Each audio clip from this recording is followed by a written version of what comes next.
everyone. I am so honored that you've decided to spend your Thursday before the long weekend with us. Thank you for being here. And can I just say how nice it is to see this theater filled with people again after 2.5 very long years. My name is Alexandra Pope. I'm the editor-in-chief of Canadian Geographic. And I'd like to first acknowledge that we're gathered on the traditional unceded territory of the Algonquin and Anishinaabe peoples who have been in relationship with and guardians of this land since time immemorial. I'd like to further acknowledge that our work reaches across all of the distinct First Nations, Métis homelands, and Inuit Nunangat, and for this we are grateful. We're here tonight to celebrate a significant donation to the Royal Canadian Geographical Society. In 2020, we received the last dog sled used in the Antarctic. The sled is an important link between Canada and the Antarctic research carried out by Britain, and I'd like to express my gratitude to British High Commissioner Suzanne Agoshko and the staff of the High Commission for hosting a beautiful reception for us earlier this evening. We were celebrating the ongoing collaboration between our two countries. Before we get started, a couple of housekeeping items. Tonight is actually the kickoff to a full month of polar-themed events here at Canadian Geographic. Coming up on September 15th, we have author Ken Harper speaking about Knud Rasmussen and the 5th Thule expedition, which is celebrating its centennial over the next couple of years. Then on September 22nd, we are hosting a free screening of a powerful new film called Herd, Inuit Voices on Caribou. And on September 26th, Russell Potter and colleagues will present new insights into the Lost Franklin expedition from 2 new books. So I hope you'll join us for those great events as well. And of course, if you'd like award-winning journalism and photography and cartography delivered to your mailbox or your inbox every other month, and who wouldn't, please consider subscribing to Canadian Geographic. You can do that by visiting cangeo.ca/subscribe. Without further ado, I'm going to turn it over to John Wright and friends, who will now regale you with the amazing tale of the last Antarctic dog sled.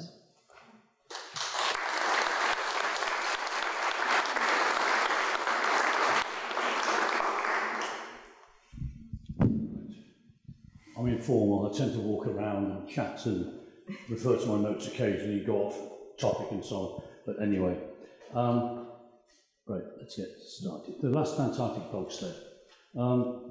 First of all, by way of introduction, I can't really claim to be a dog sled driver. I was a field guide in the Antarctic for the British Antarctic Survey in the mid-1970s. And the dogs were doing scientific field work were really phased out in about 1974-75. But we kept a number of dogs on the bases for recreational purposes. And I think the base at Rothera on the Antarctic Peninsula at that time had about 4 teams. Unfortunately, the base I was on at Halley, we only had a couple of dogs, but we used to use them to get out with a light sledge or go skiing or whatever. So I did a winter there, and I did some work on the Polar Plateau and the Shackleton Mountains. And then I had a second unplanned winter at the Argentine Belgrano base. If anybody wants to hear me sort of swing the lamp and tell some sort of stories about that, corner me later on. But unfortunately, most of my field work is done with these things: mechanical dogs, skidoos, nowhere near as much fun as huskies or as Inuit sled dogs. But unfortunately, time moves on, and I was working with a geologist in the Shackleton Mountains where this picture was taken, and he was an old doggy man, and even he had to admit that we got a lot more work done with the skidoos than we would have done with the dogs. It's one of those things. But I promise you, this is the last time I'll refer to skidoos. It'll be all dogs from now on, so you can hiss and boo the skidoos now if you like. Right.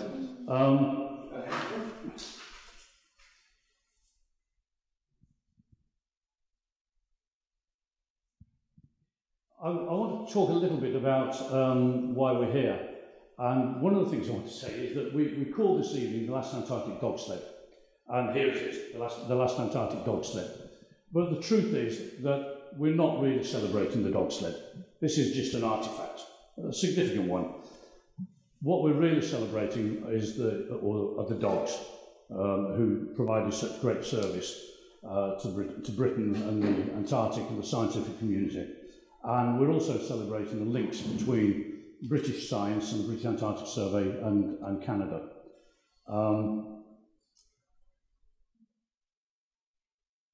And the other thing I want to make clear is that Britain was only one of the countries that used dogs in the Antarctic. Of course, many other countries worked down there. Argentina, Chile, the United States, Britain and Australia, New Zealand. We all had dogs down there, and many of them did originate from the Inuit stock. But one of our great supporters in organising this evening, and indeed in obtaining the sled, has been Dame Jane Francis, who is the current director of the British Antarctic Survey. You'll hear the full history of the sled later on, but in a nutshell, after the last dogs were taken to the Canadian North in 1993, the last sled lay in Kevin Slater's barn for some years, and we eventually found a home for it here. And Dame Jane Francis was instrumental in helping us to get the ownership of the sled reassigned to Canada. So what I want to do is play a video.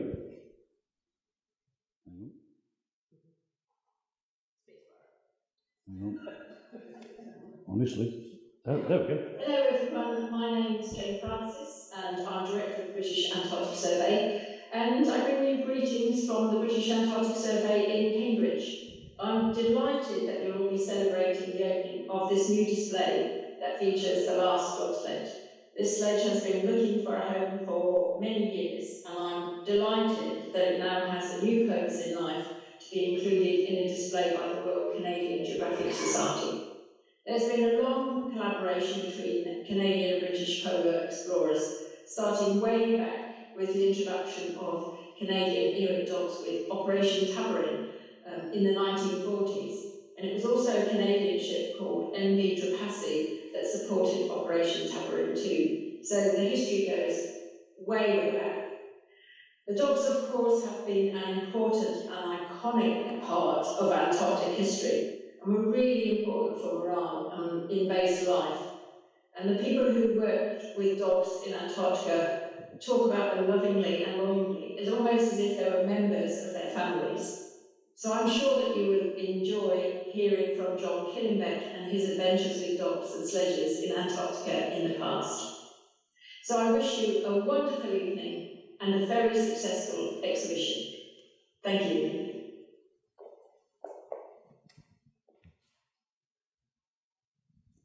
Okay, so that was Jane speaking before. I think she knew that we'd got some interest from the High Commission in that, and she really has been a great support to us.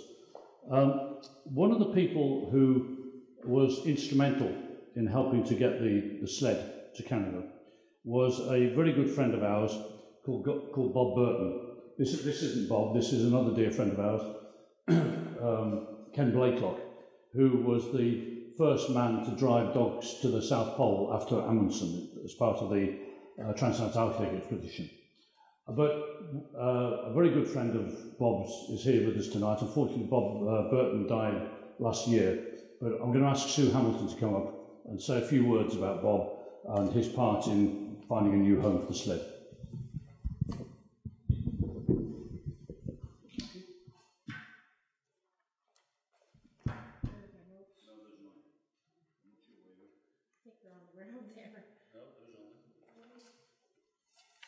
Oh, did I take them, Sue? Did you take them? Mistake.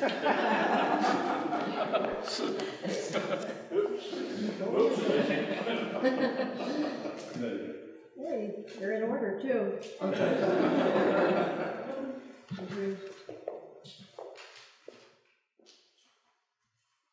they're in order.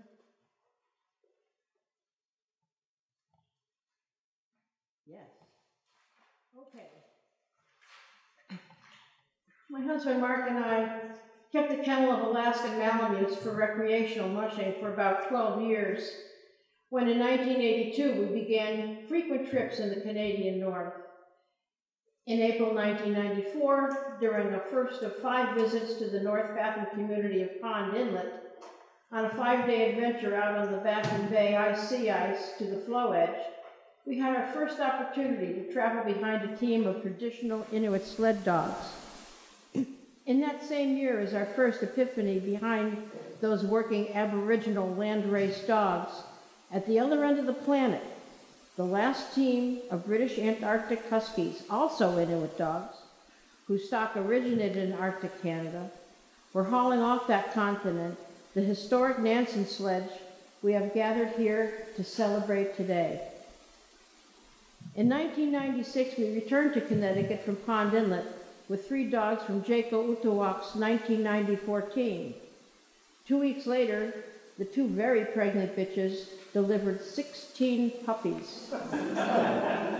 They all lived. This was our second epiphany. In 1997, we began what today is known as the Fan Hitch website and publications of the Inuit sled dog. In October 2001, we experienced our third epiphany. Due to knowledge of our website, we were invited to bring a span of 8 Inuit dogs to the Nathaniel Palmer House in Stonington, Connecticut, to attend a reunion of Bass veterans reminiscing about their time at Margaret Bay and Stonington Island. The opportunity to witness the reunion of doggy men, some with tears in their eyes, caressing dogs very much like the ones during their time in Antarctica, something they had not done in up to 50 years prior, was highly emotional for us. To this day, there is an everlasting love between those men and their dogs. As an example, here you will see a FID, Bass veteran Ken Blakelock, in Antarctica in 1950.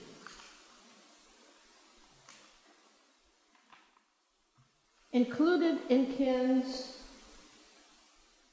September 2020 obituary in the UK's Eastern Daily Press, he passed away at the age of 92, was the following photo taken at the 2001 Stonington, Connecticut reunion. This is Ken and one of the dogs that we brought to the gathering. Ken's son John explained to me, the 2 Stonington pictures of Ken with huskies he loved were always on the wall in his house. Those 2 pictures sum up Ken's life, young with a working husky, and older, still loving a husky's company. Here you see 7,600 miles and half-century apart, Ken's cherished memories had not faded. And it's just so incredible that you see the man and the dog both essentially in the same postures.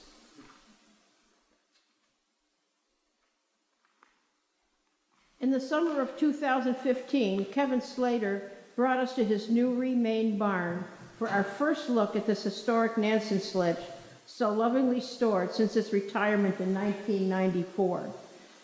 Kevin expressed how he always wanted to find a place where its history and the renowned history of the dogs and their human partners in quest for Antarctic knowledge would make a meaningful public exhibit. Without so much as a second thought, I blurted out, I know a guy who just might make that happen. Bob Burton was that guy. His quest to find that home began with making inquiries to both the United Kingdom Antarctic Heritage Trust as well as the British Antarctic Survey, who were developing plans to restore some early last century bases. But it seemed that where the sled would best fit in was not as high a priority as the rest of us thought it should be. Though Bob remained persistent, progress by the 2 bureaucracies ground slowly along with no forward movement on a home for the sledge. Then in January 2020, on an expedition cruise ship staff change heading to Antarctica, Bob was lamenting the lack of progress to fellow staff member and Bass veteran John Wright, who said, hang on a minute, I've got an idea. John had recently become a fellow of RCGS and had already had a hand in finding a home at RCGS for Ken Hedges' historic 1968-69 British Trans-Arctic Expedition Sledge, the continuing story of the last British sledge to leave Antarctica, is his to tell.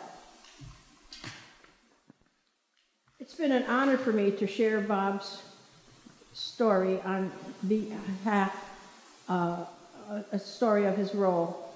He is not with us to tell you because he died in February this year, about 2 years after passing the baton to John, who then approached his guide, RCGS CEO John Geiger.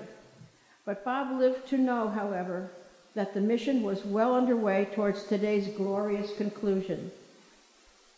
Here's to you, Bob, with gratitude for your part in making it a success.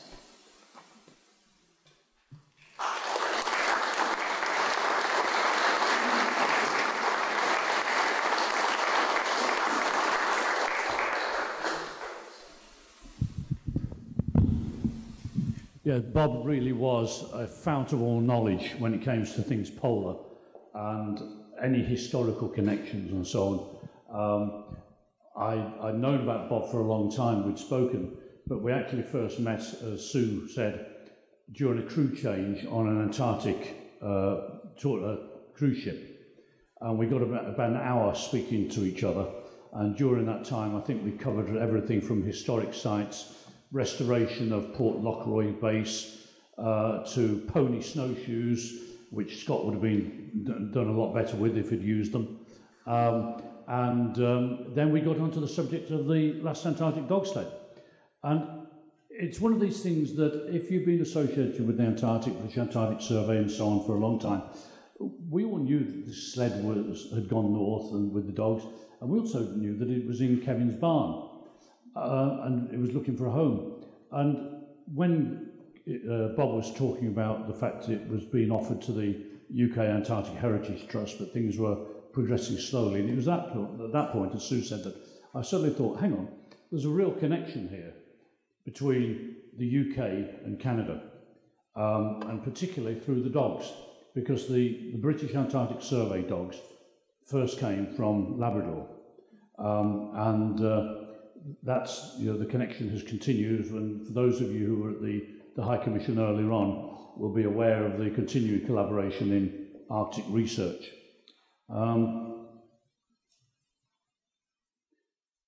So this is the sled, and on the top left you'll see it there in Kevin's barn. It had come back from the north, it had been stored in the barn, nice and dry, well looked after, but nothing.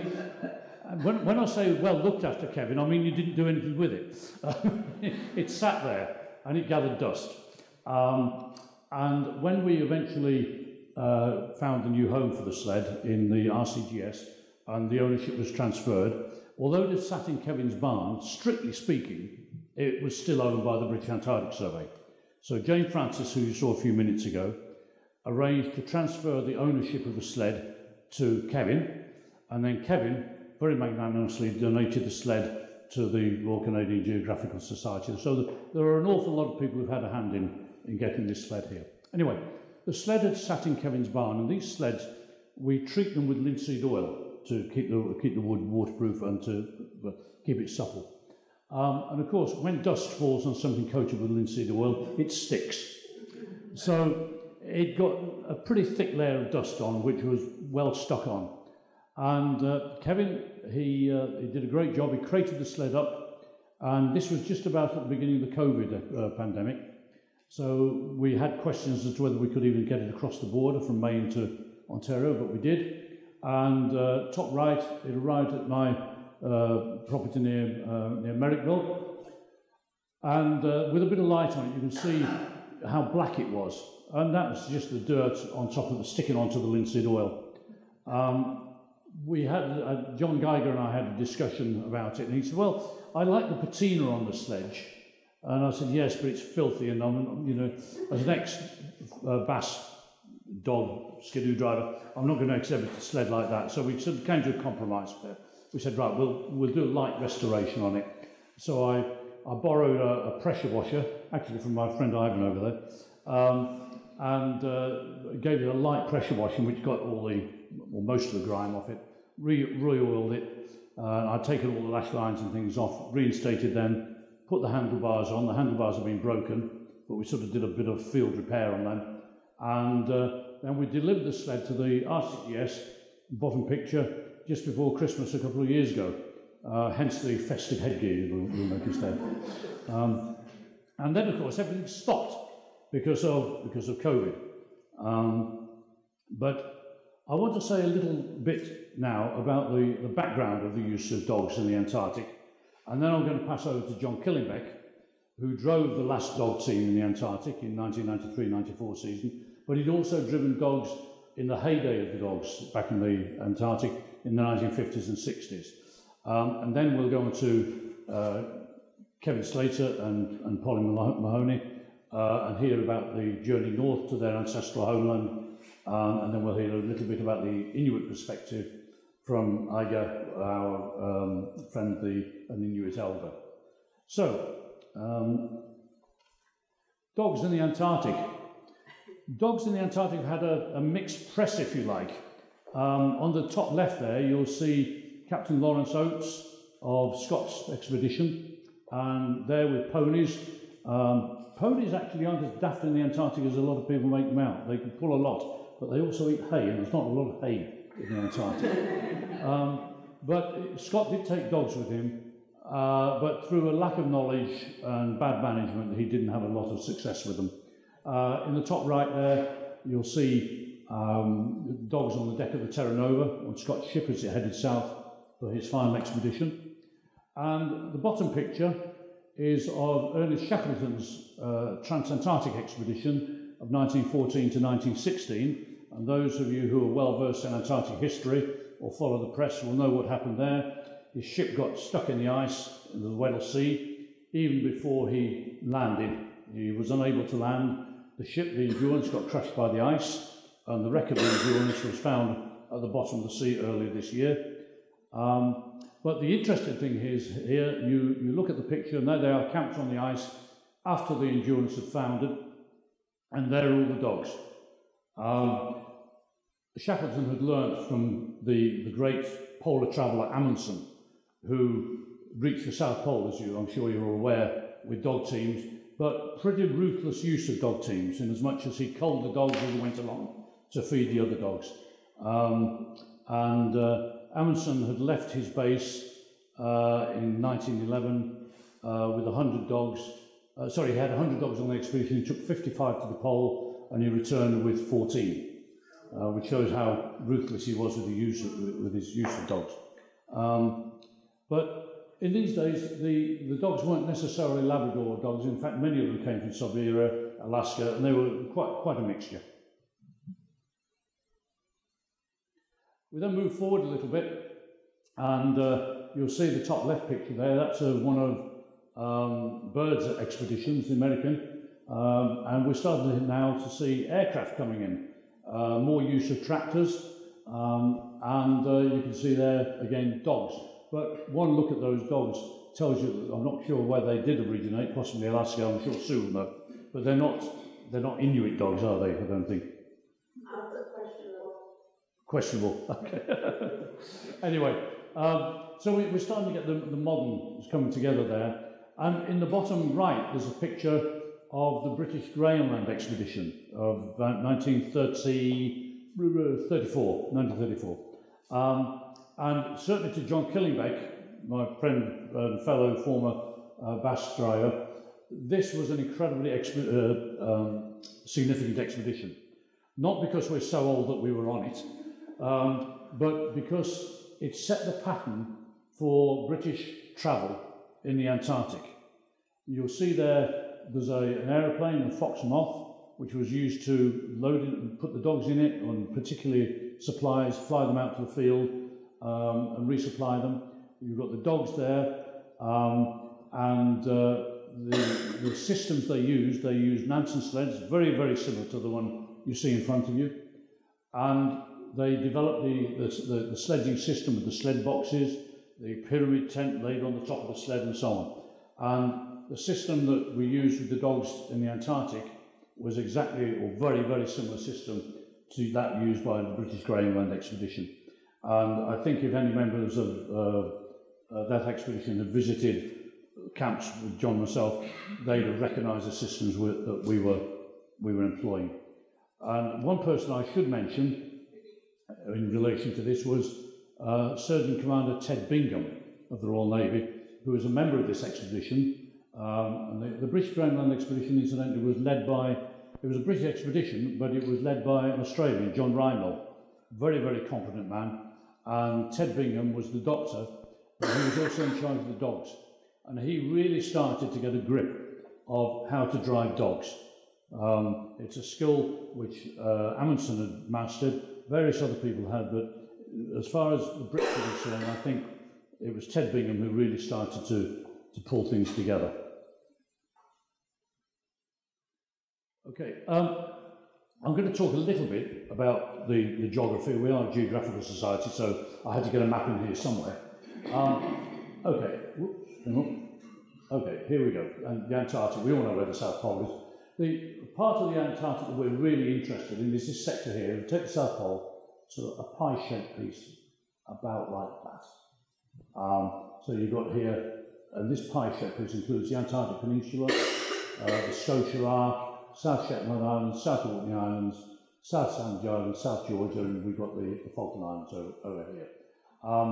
And this was the part of the Antarctic which was claimed by Britain.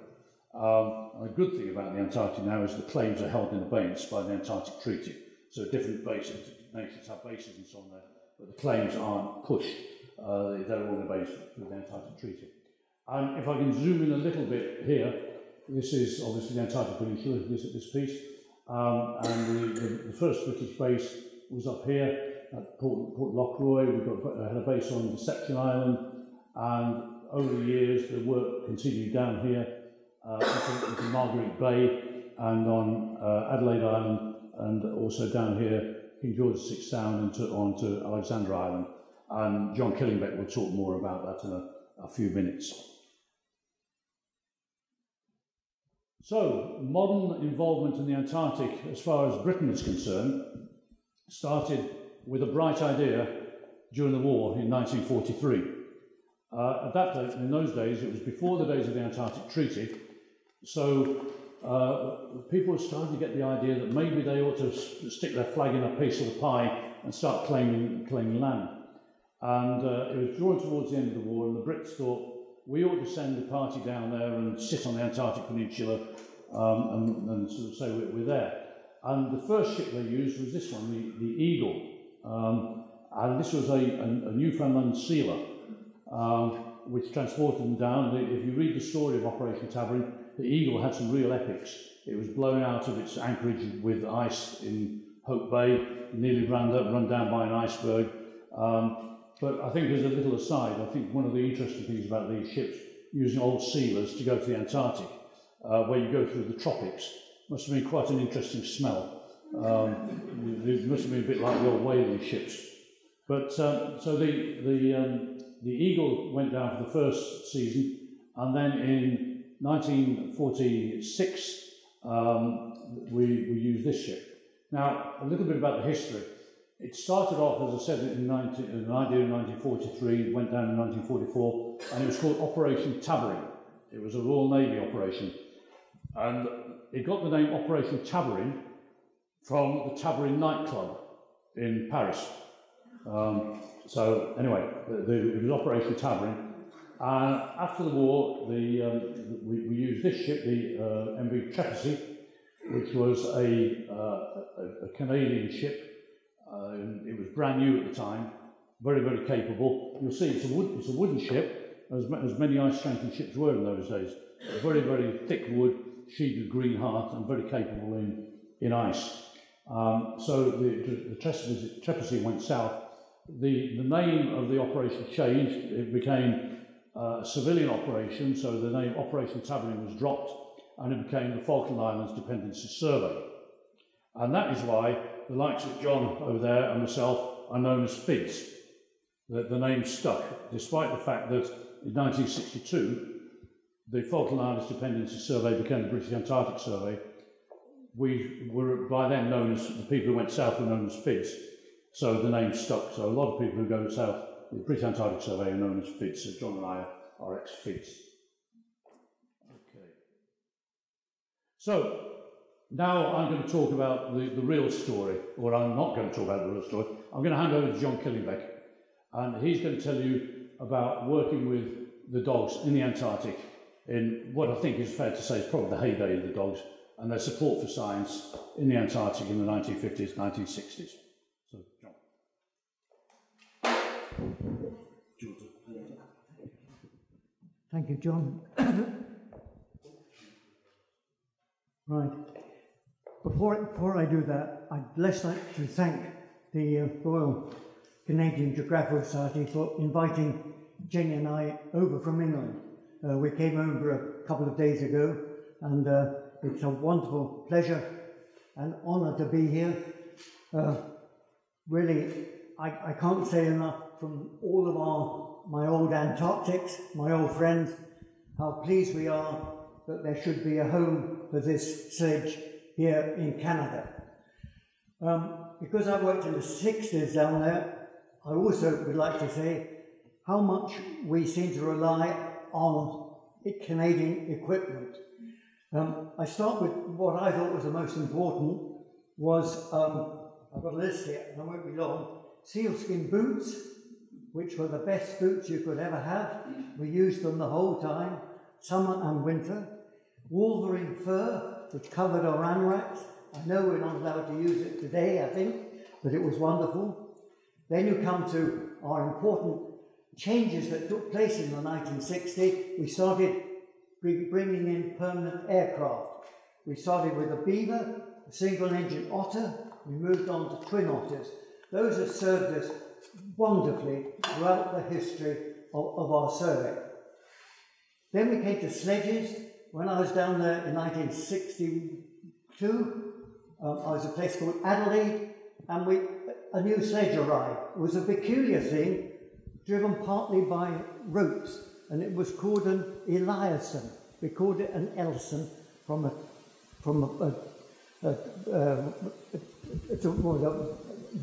what you use when you go camping as a put to for Hendon. It was called an Eliasson. And it went up the top of Adelaide Island about 100 miles. And it's interesting, we just heard about Ken Blakelock. It was Ken Blakelock who came that year, who was driving the Eliasson. And it broke down at the north end, and we brought it back on a dog sledge. So that was the beginning of our skidoos. And obviously after that, we ended up with skidoos. And the combination of skidoos and aircraft meant that the dogs became eventually redundant, which was, one had to accept eventually that happened. But that was the early days. And then the other thing, of course, what John has already said, we owed our first team leader, a field leader, was Andrew Taylor, a Canadian.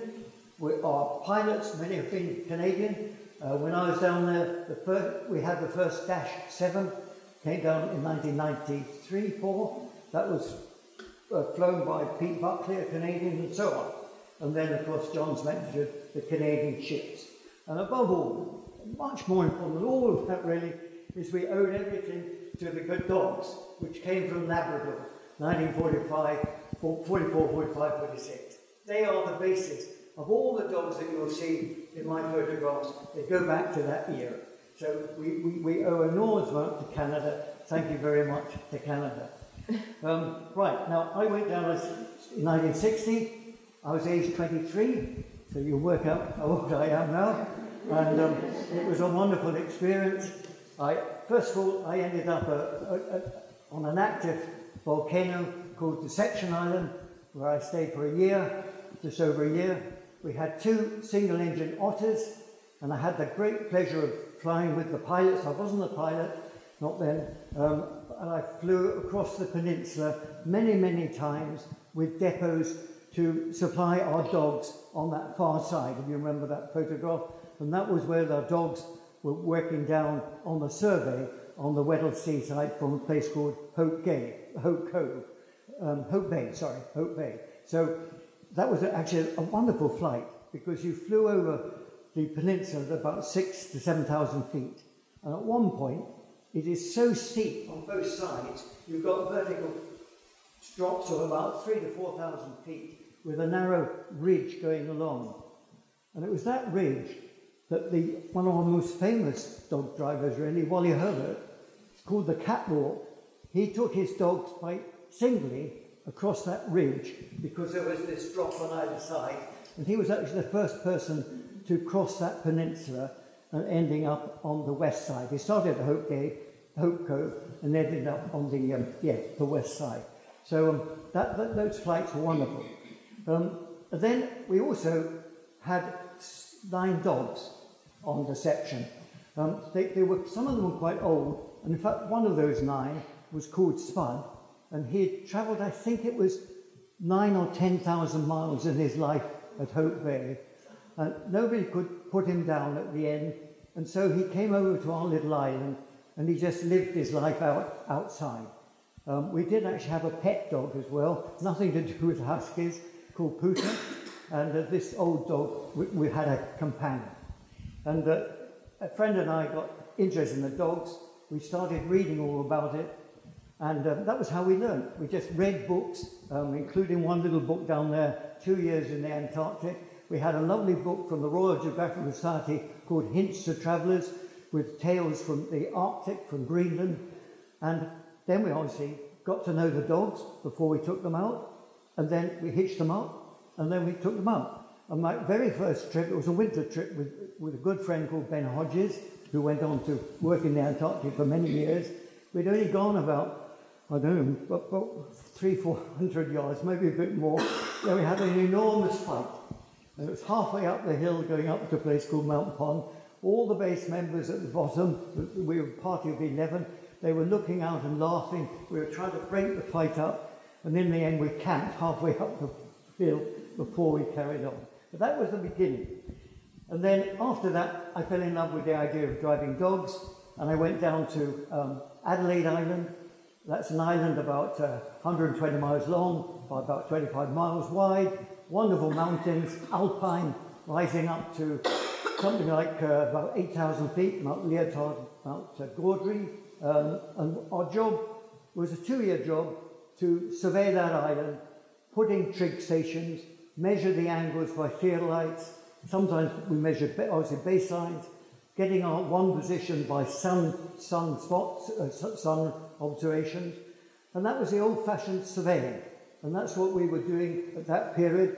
There was no, we didn't have GPS. The only radio we had was Morse. All communications at that stage was by Morse. And yet we lived a wonderful life. On that base, we had a little hut, and there were 6 of us with 54 dogs. So we each had 9 dogs.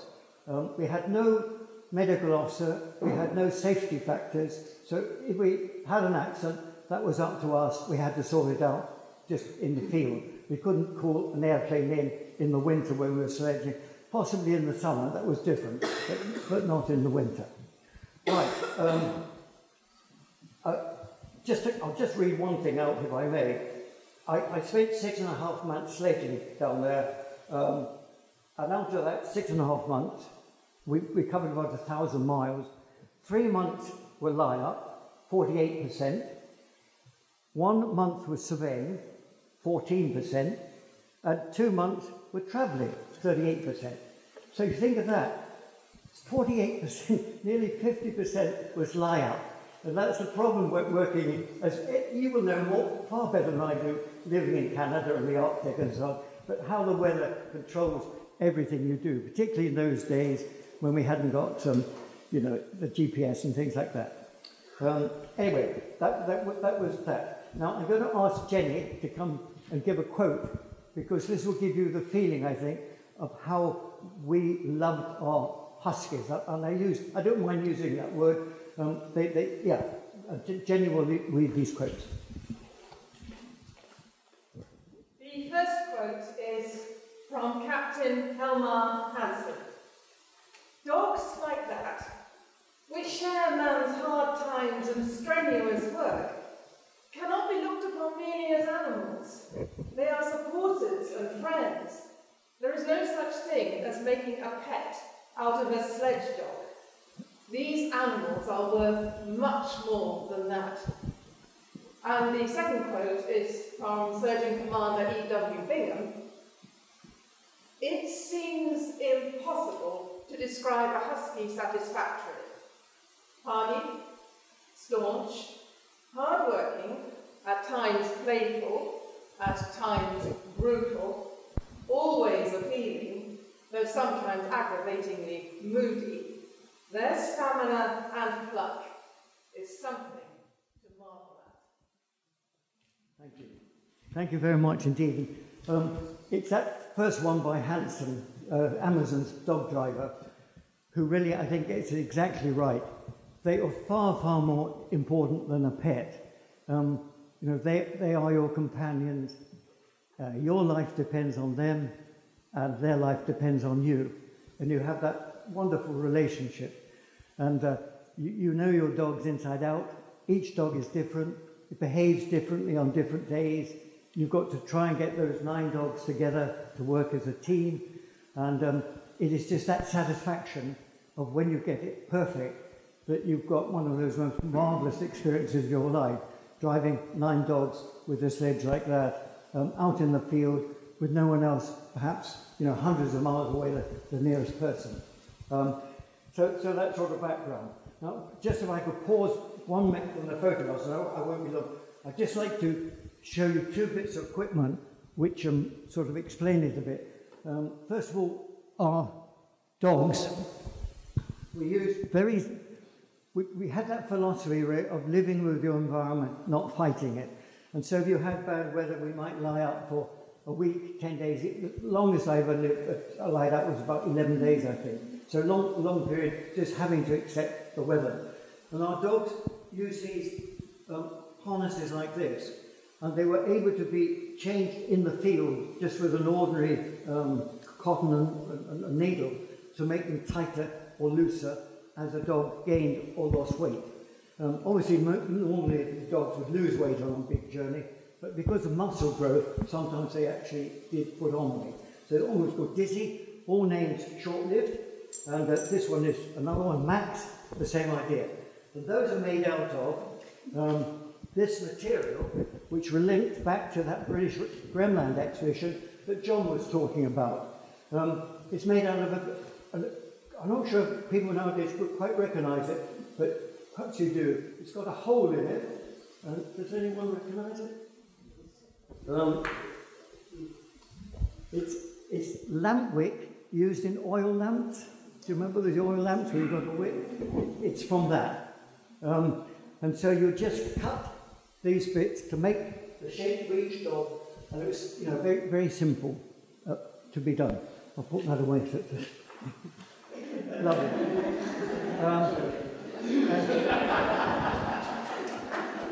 The dogs, that's the sort of size of a husky collar. This one was called Yap, leather collars. He's got his name there, lovely piece of brass. And then he's got a number here, and this one is, I get it right, W854 something, 7. That means he came from base W, which was called detail, and then every dog had a dog card. This is just a copy of one, which it's got all the details of that dog, his father, his mother, what his matings was, his characteristics, what he was like as a dog, about his mileage, working history, base transfers, progeny. So all of that detail. And these cards were kept up. We had one on the base, one in London, and you could trace all our dogs back through these dog cards. So that was that sort of simplicity of that. And then, I don't know if we've got time to put this on. Maybe I haven't got time to put it on. But these were our, don't worry, Jen, I think I'll hold. These are our animats. So very, very different, obviously, to what you have today. And yet they worked. And they were made from a material called Ventile. And it was designed by the Shirley Institute in Manchester of the cotton industry when they wanted a material to protect, I think it was mainly sailors going up to Murmansk, up on the Arctic route, but I think possibly it was used also by aircrew, but I'm not quite sure about that. And this itself was this Wolverine that I was talking about, which protects our faces and heads so well. It was a wonderful protection. Inside the pocket, if I can find it. Again, everything was very simple. We have two things here. One is these loops. Thank you. One is these loops, and if you happen to be unfortunate to fall down a crevasse, your friend might be able to send a rope down to you. You could tie these onto that rope with what's called a Prussic knot, and I'm not a climber, John is, and you can put your feet in, and you can climb up your rope. So a very simple way of getting out of a crevasse. Nowadays you have a very good modern system with Dumont syrup, but you know, it was similar. You might wonder what the bells are. Well, every dog driver has a different idea of how to drive a dog team. They think they've got the best idea, obviously, and so on. In my situation, one or two of us used it.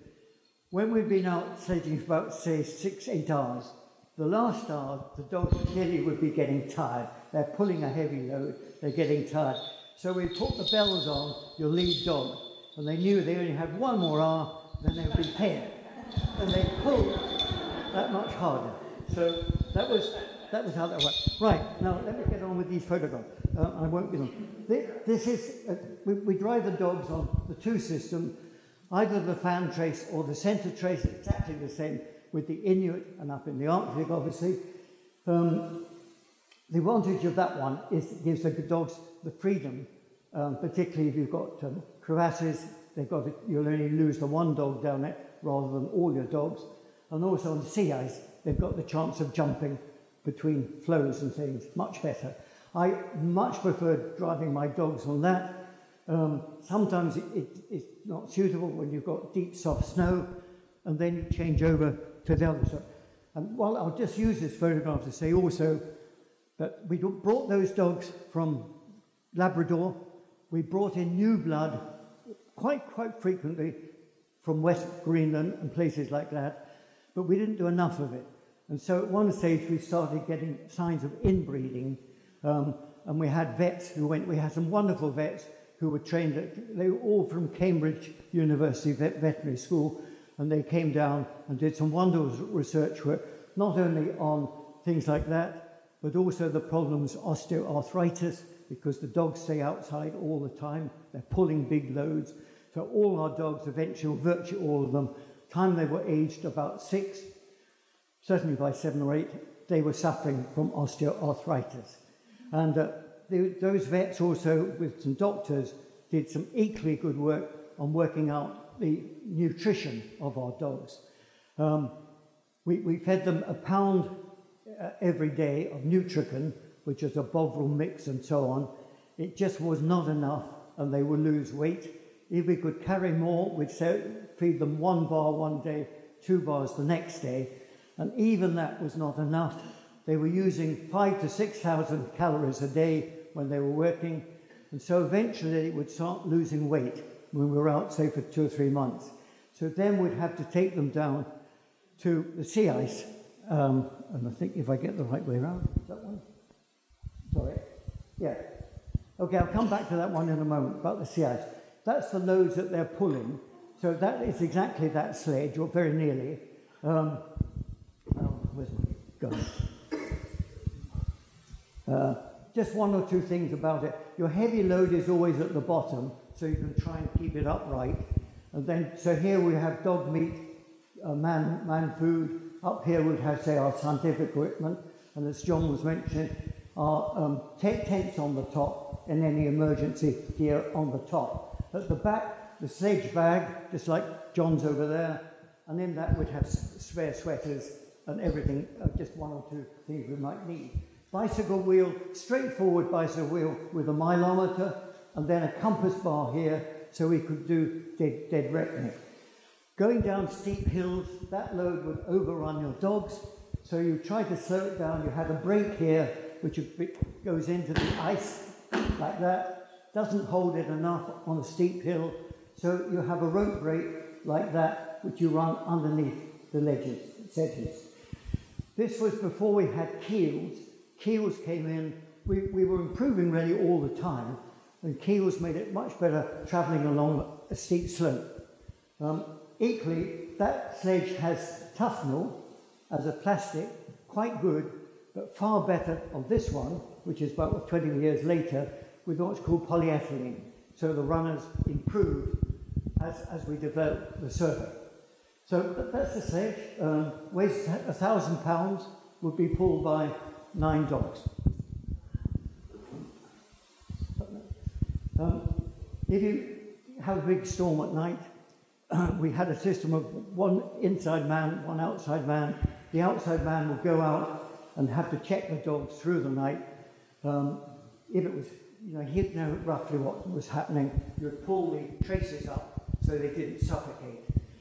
I put this on partly also to show you that dog is a young dog called Duke.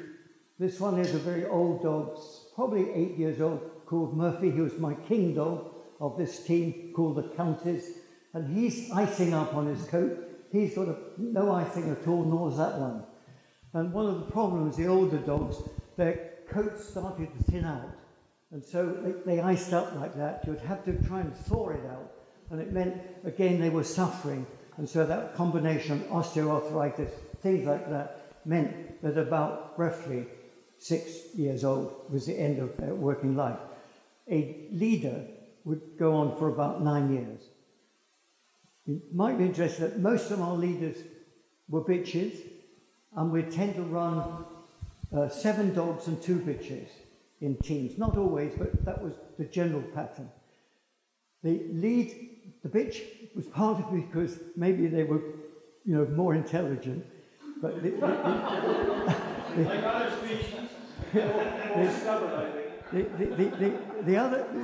other factor is that the bitch weighs about 75 pounds and a dog weighs about 100 pounds. So you're losing, if you put a dog with 100 pounds in the front, he won't be pulling a lot. He'll be trying to keep his direction. And so you're losing a lot of that pulling part. So if you put the bitch in at 75 pounds, you're not losing so much. So we tend to do that mostly. Right, now next one.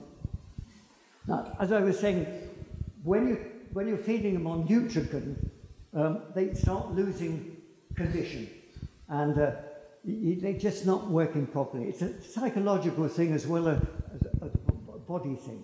And so we would try and get them down to the sea ice. Adelaide was quite good to do that because it was an island and we could get down to the sea ice in places. And then we caught a seal for them. I know it's not very nice talking about, killing animals and so on, but the seal was fantastic. Within a few days of the dogs having ate that seal, they improved absolutely out of recognition. They were completely different.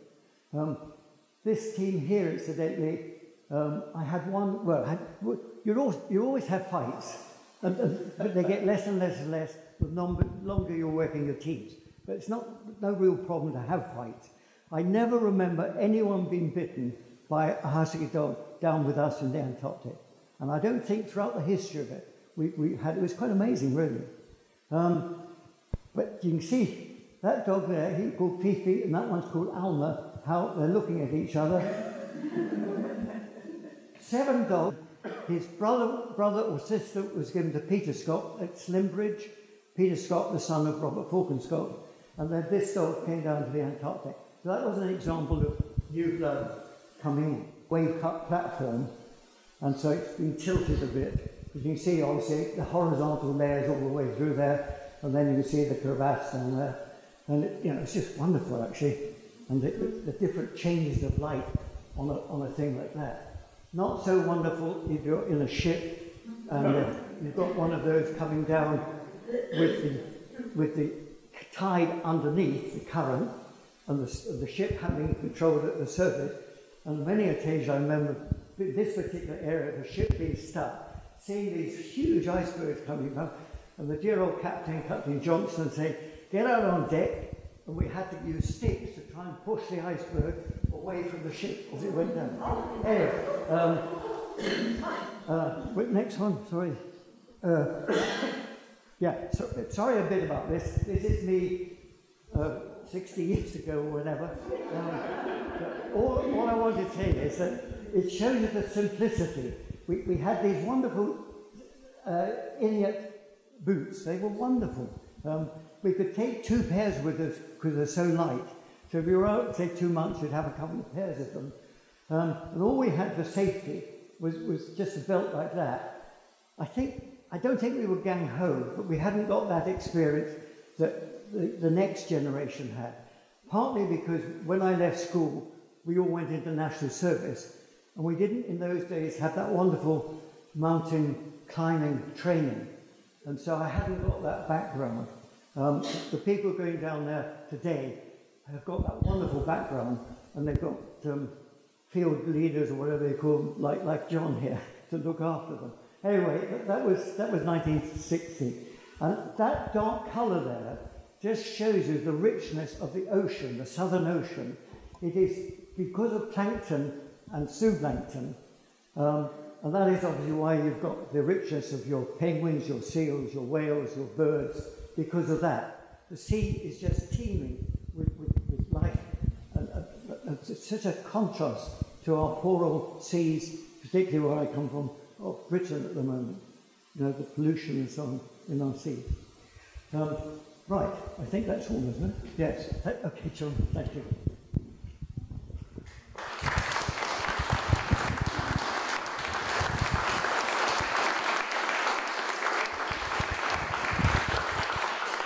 Okay, it's hardly worth John sitting down actually, because I'm just going to sort of segue into the next section. But what I wanted to say was that John covered beautifully the heyday of the dogs. But all good things come to an end. And I was talking earlier on about the Antarctic Treaty. And in the early 1990s, there was a thought amongst the Antarctic Treaty nations that maybe the time of the dogs was coming to an end. It wasn't helped by the fact that there had been some outbreaks of a disease in seal populations in various parts of the world, and this disease was a little bit like distemper, which, as you probably know, is a disease of dogs. And the worry was that if this disease was introduced into the Antarctic by dogs, it would get into the seal population and decimate the seal population. In fact, it was proven that distemper and this particular disease were entirely different. What was causing seal deaths in other parts of the world was a seal disease, nothing to do with dogs. And of course, the dogs in the Antarctic were effectively sterile when it came to distemper. There'd been no introductions. But it did mean that these wonderful creatures who'd served us so well for so many years had to be removed from the Antarctic. I'll just go back a little bit and talk about, John was talking about inbreeding and so on. And we did try, and I say we, I was right at the end of this. And as I said before, we only had 2 dogs on the base I was at, although I did go back through Rotherham later on where we had more teams. And we used to take great care about the bloodlines of the dogs and try to avoid inbreeding. And if an aircraft was going to another base which still had dogs, so for example, if one of our twin otters was flying from Rotherham across the continent to Scott Base, the New Zealand base, we'd stick a dog on the twin otter.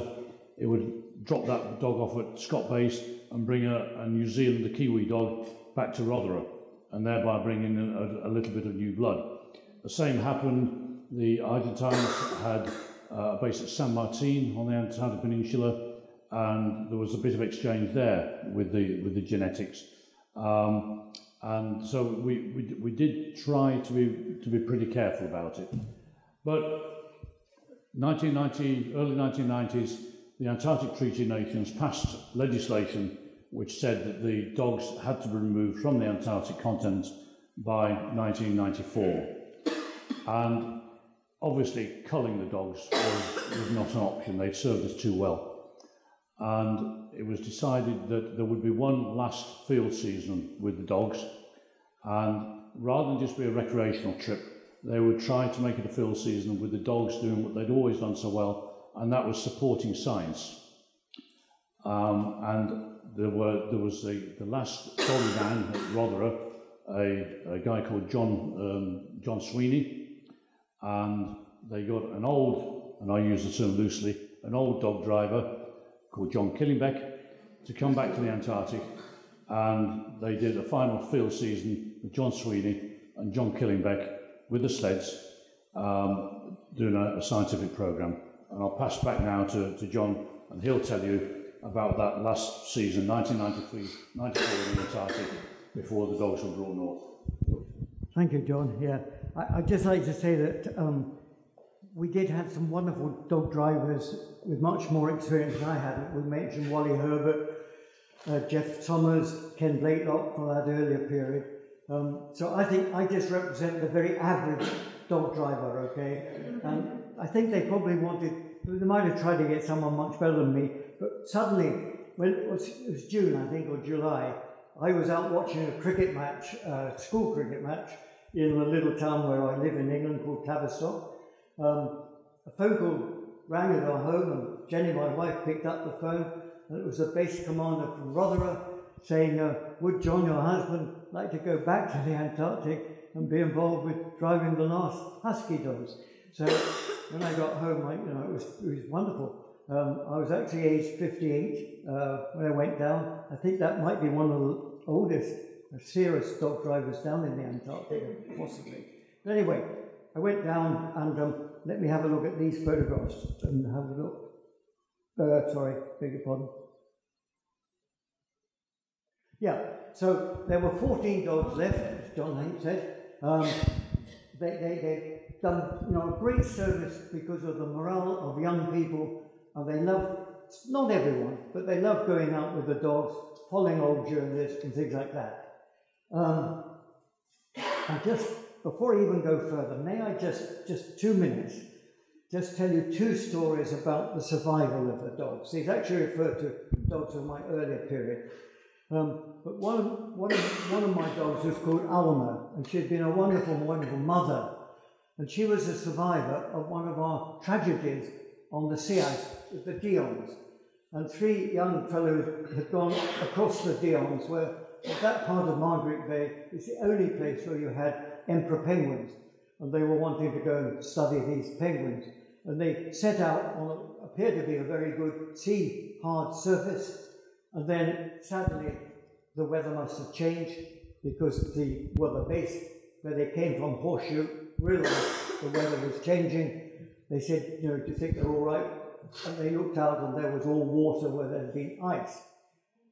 Well, nothing happened for about 2 or 3 days, and then the odd dog appeared at the shoreline, and his harness had been cut. And then over the next 3 weeks, the last dog coming in was about 3 weeks from that period. Out of 18 dogs, I think it was 12, possibly 14, got back. And those young men must have realized that they couldn't help themselves at all. And so they cut the dog harnesses. And most of those dogs obviously swam, presumably, from shore to shore. So my dog was one of those survivors. The other one is a much happier one.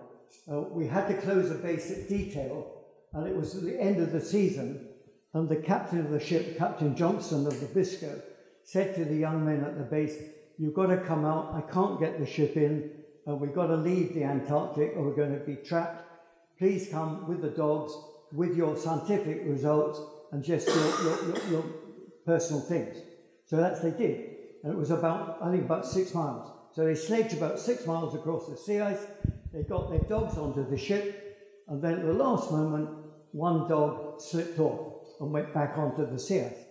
And it then started running, following the track. The young people said to the captain, "Can we go after it?" And he quite rightly probably said, "No, we've got to get off, otherwise we're going to be trapped." So they just saw the end of that dog going away, following those tracks. 3.5 months later, at a place called Horseshoe, nearly 100 miles away, their dogs at Christmas it was, started barking. And they looked out and they saw a lone dog coming down. And it was that dog called Stevie, which had survived for something like possibly 2.5 months, I think, on presumably the seal pile, because we did have, stacks of seal meat, and it stayed there and then made that journey across glaciers, across sea ice, frozen sea ice, to that base. Whether it could hear the dogs over nearly 100 miles, it had done the journey, we think, once in its life, so it might have remembered it. Anyway, the final, very quickly, my good friend Ben Hodges was coming down on the plateau. He was with a centre trace, and it was in the mist and sank about to 5,000 feet high. And then suddenly all his dogs disappeared. Just disappeared, whole lot. He put the stropping, we had the thing to anchor the sledge, anchored the sledge. We used to travel with 2 people if possible. Second guy comes along. Ben says, "I've lost my dogs. Can you help me?" So they looked over. They could see some of the dogs hanging on those dog harnesses. They got a climbing road out. Ben went down, saved 7 of the dogs, and then saw further down, below 180 feet, there were 2 more dogs. And so they put extra ropes on, and he went right the way down and did save those last 2 dogs. But I only say that story because that is what we would do for our dogs. Our life depended on them, and theirs on us. Right, so here we are now. We're going off with the dogs in the twin-engine Otter. They're going to spend their last journey on Alexander Island. And what we were doing were 2 things. First of all, we were saying goodbye to them and thanking them for 50 years of loyalty to our survey work. And the second one, we wanted to use the dogs to support science in the same way that they'd always been used like that. So John was doing glaciological pits to 10 metres. We put in what's called thermistors, left them for 24 hours. That gave us the average temperature for that position. And that's happening all over the Antarctic, so we can start studying fairly easily the change of temperatures in the Antarctic. And we did about 30 of those pits, I think, over the time. Of average temperature about minus 12.5. I got retrained in surveying. GPS had come in, but not real GPS, it was differential GPS. So we had to have a control station at Fossil Bluff, and we fixed a lot of new mountain tops, and the dogs supported that work. So we were doing a reasonable sort of program. Right, carry on. Sorry, I won't be long. Dogs, John, the last dogs again on the continent. John Sweeney, this was his expedition really, not mine, because he was a young chap. He spent 2.5 years down there looking after the dogs. And here they are coming across on the Purcell snowfield. If any of you are interested in music, we have a problem down here. We're mapping all the time. We were new mountains, new glaciers, everything new. What do you name it? First of all, you name it from a geographical feature. Then what else do you do? It was quite a problem. So they decided they would use the idea of a group of scientists, or in this case, a group of musicians. So on the Alexander Island, a lot of the areas like the Bark Ice Pavement, Purcell Snowfield, Quinault Pass that we've gone through are named after musicians. Right, okay. Christmas 1993, John had made a wonderful ice cake, and he let it bring it out, and it hadn't broken. And there were 2 other people working on Alexander Island, the size of New Zealand. They came across in the modern skidoos, and we enjoyed Christmas together. The dear old Antarctic Survey wanted to have a chicken, or a turkey, I think, and they flew over with a twin-engine Otter. We could hear them, couldn't see them. There was Mank. And well, I thought they sent it through a parachute, but I was told later that they actually landed further away, and then we got a message, and we got our turkey. So we got a turkey. Right? So we do have sometimes a lot of fun. It's not all work and so on in the tent. This is my memory of the sledging. This is in the Colbert Mountains, I'm a musician, and it was just wonderful. Your friend would be a mile ahead of you, or 2 miles ahead of you, and you were just travelling with your dogs. You'd hear the avalanching. You were in wonderful landscapes, and it was just glorious. Camping is easy. You don't have to get water. You've got plenty of snow, so it's not too difficult. The tents are good. You've got lilos, sleeping bags, and you've got the dogs. So it was just a lovely existence. And now I'm going to hand over in a moment to Kevin. This is the very last. A few months, we brought the dogs back. I'll go back to the last one because it fits in a bit better. We brought the dogs back to Rothera. We had them on the little ice plateau. All the young people, in fact anyone else, wanted to come out for a dog search, just a half a day's trip or an hour's trip. We took people out with them. We inoculated them on Rothera. We got the aircraft to bring down big wooden kennels, because the RAF quite rightly said they wanted them in kennels when they went on the TriStar. So we thought we would get the dogs used to it. So they came over, they got used to it. And I think I was there about a fortnight, 3 weeks with the dogs at Rothera. Then on the 22nd of February, the Dash 7 came back, and we brought the dogs to the Dash 7, took them up, and all the base were watching.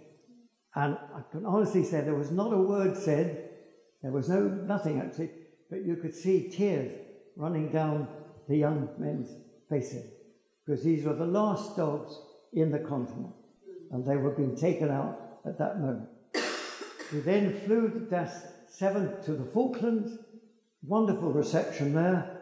The dogs were laid out on a common above Port Stanley or Stanley. People came up to watch them being fed, and then we allowed them to touch the dogs. Everyone came along, and the dogs didn't bite them or anything like that. The dogs couldn't understand what was happening. They were in grass. There were ponies in the distance, and And I think I always remember actually they couldn't understand girls with skirts because they'd never seen that. And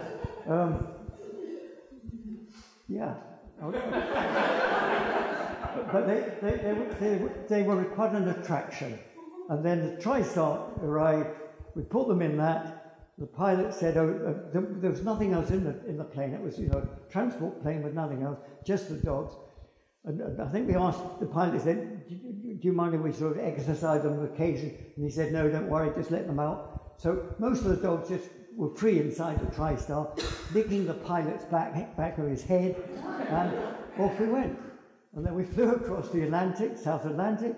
We landed at Ascension on that peculiar runway. What American made the runway, I think. I can't remember the name. It's got an odd name. Anyway, sorry? Wide Awake. Yeah, Wide Awake. And then the aircraft had to refuel. It was very hot. The poor old dogs had their, that double coat of the husky. So we kept them inside the aircraft with the heating on it. And then we were there about 6 hours, then off we went again. Then we arrived at Bryce Norton after a journey of about 18 hours. The dogs were wonderful, and only one dog made a mess in the kennel, only one dog. And then we put them on a lorry across the London airport. All the air hostess came along. One of them actually got a little bit of nip in the back from one of the dogs, so they were a bit more careful after that. And she wasn't hurt, but they realised these weren't ordinary pet dogs. These were working dogs. And then they were flown to Boston, and then Kevin will take over with the next one. So very quickly, the last one, here they come on the Hudson Bay with trees in the background. Here they are given to the Inuit at Inuit. But over to Kevin. Thank you.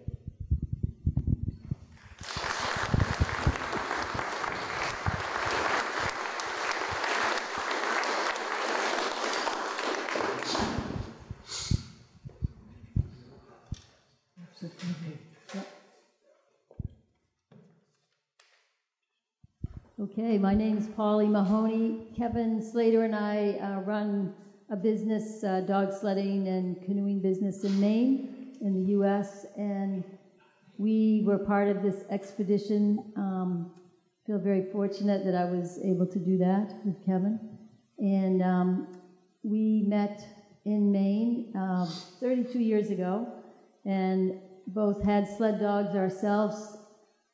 I had spent all of my 20s in the Yukon Territory. There I am. Seems to be the theme tonight, in my early 20s. That's when I started dog sledding. And then I was in the movie Never Cry Wolf that was filmed up in northern BC. And Kevin and I both have the love of working with Native people. So for many years, after we finished guiding in Maine, we would take trips up north. We'd get in our truck with our sled dogs and go up north and meet different Native people that we ended up guiding trips with. So this is us on Hudson Bay. And we worked with, let's see, that's another Hudson Bay shot. And this is up in Baffin Island with Palusi Kunalusi, an Inuit man that we guided with for many years. He guided up into his late 70s. And this is Abraham and Emily Snowboy and their granddaughter Stella Jane up in Chisasibi, James Bay. And David and Anna Bosom in Uji-Bougamu, Quebec. We still work with them. And this is Alan Gordon up in Kuujjuaq, and he's an Inuit we still work with as well. And he has sled dogs. But all of these people that we work with over the years, they all had a common theme of things they would say about the sled dogs and some of the history of what happened to the dogs up there. So we wanted to play a little excerpt from Echo of the Last Howl. Let me get this. Do I push the space? Okay. We even led the dogs to the slaughter site because the slayers requested it. The dogs were used to us and went willingly. We put up a brave front, but our minds were seething with rage. It was heartrending and thoroughly depressing. For sure, some people didn't sleep well that night, thinking about their deprivation. We hid our regret. I don't remember too well after that, but the slaughter was a first of its kind, and it was a painful experience.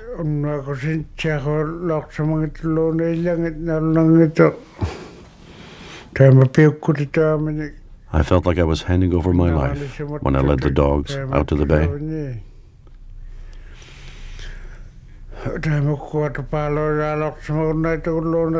Seeing them for the last time, when they were so trusting, going about the way they usually do, leading them with the leash to the slaughter site, I felt for my dogs.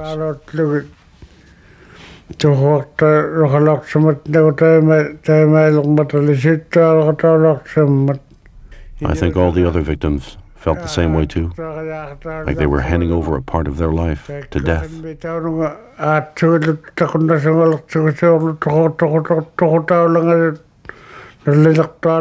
couldn't think straight knowing that our only means of transportation was gone.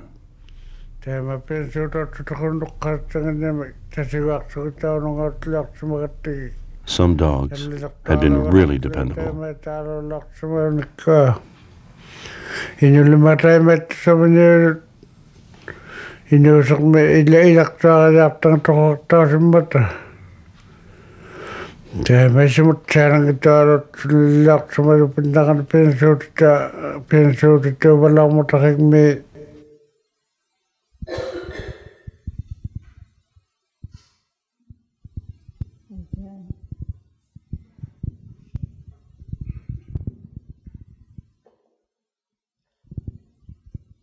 So we had been hearing these stories for a number of years about the culling of the dogs along the eastern coast of Hudson Bay and Ungava Bay.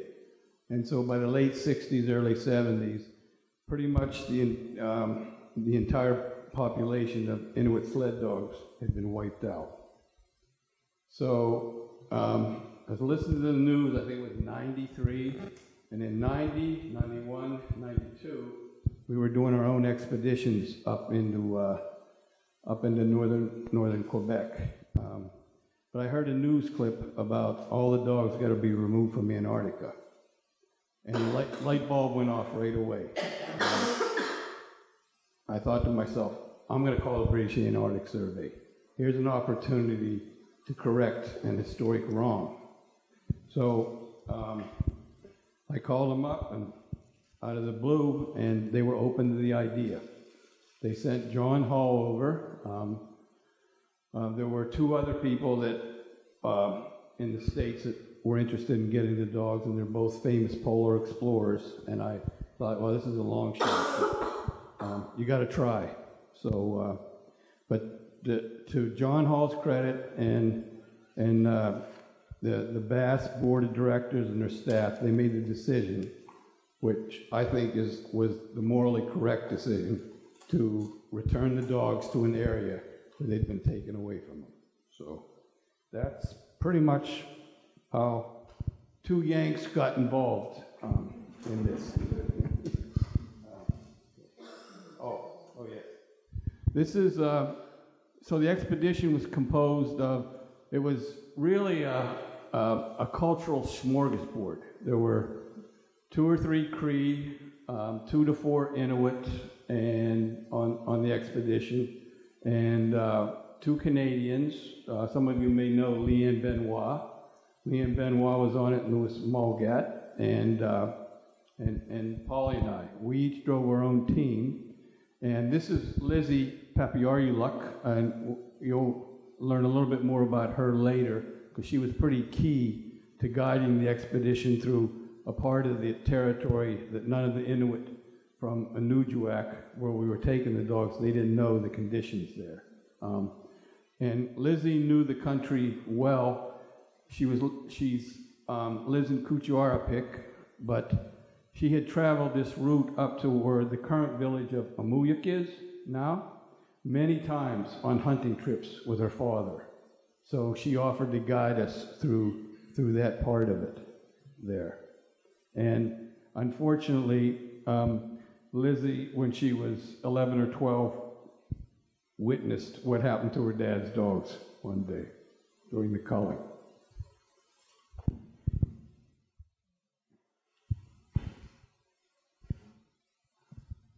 So this is the Inuk that we decided would make the best home for the dogs.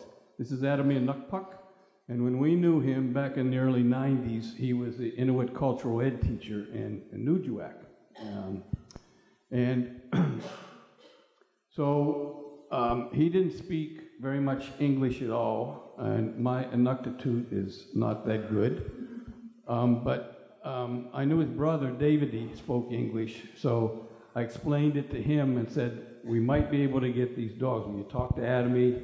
And basically Adami said, yeah, he would like to have them. And I knew from being up there before, Adami did have a team, because that was his job. He would teach younger Inuit how to hunt, travel, take care of a dog team, build an igloo. If you get caught in a bad storm, that's what he did. But he had the most pathetic-looking dog team I'd ever seen. It was just the most motley collection of dogs. So anyway, I said, but there's one. Well, there's a couple hitches, but the first one is you got to come down to Chesapeake and do the expedition with us, so you get to know the dogs, which he agreed to.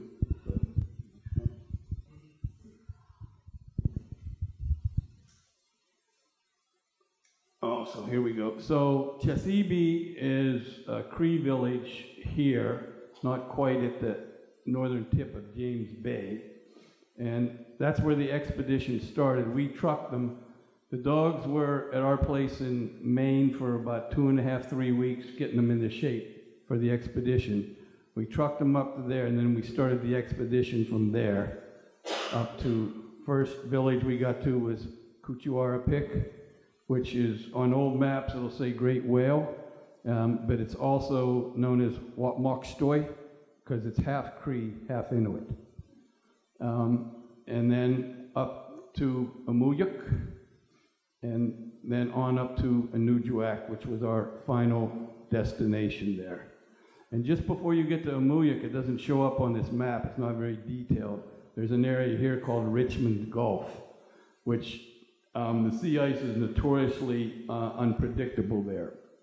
And that's the section that we had Lizzie with us to help guide us around it. Because also on here, it doesn't show up, but there's a series, there's a chain semicircle barrier islands around Richmond Gulf, about 7 miles offshore, that we needed to follow. So here's a few shots of the expedition. There's Adamy sitting on the front of the Nansen sled, as though he were driving a Mahoosuc. I'm sure many of you familiar, Inuit use a different style sled called a Mahoosuc, and you drive it from the front, not the back. And there's John Sweeney, who came up with the dogs from Antarctica, doing his bass thing, skiing alongside the Nansen sledge. Yeah, it's this sled here. Yeah. Another shot of the dogs at work. So it was deemed that there were 7 dogs young enough to do the expedition because it was somewhere between 500 to 600 miles. But we were doing anywhere from 25 to 45 miles a day. So we only took the younger dogs, and later on, the first week of May, I flew up with the other dogs who we thought still might have had some breeding potential.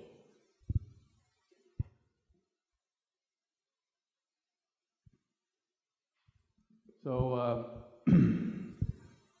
this is a nice shot of the lead dog there with Wendy. Big, strong female, just a wonderful dog, smart. She took out, just like a champ, the whole trip. And her 2 brothers, Biff and Tom, behind her there.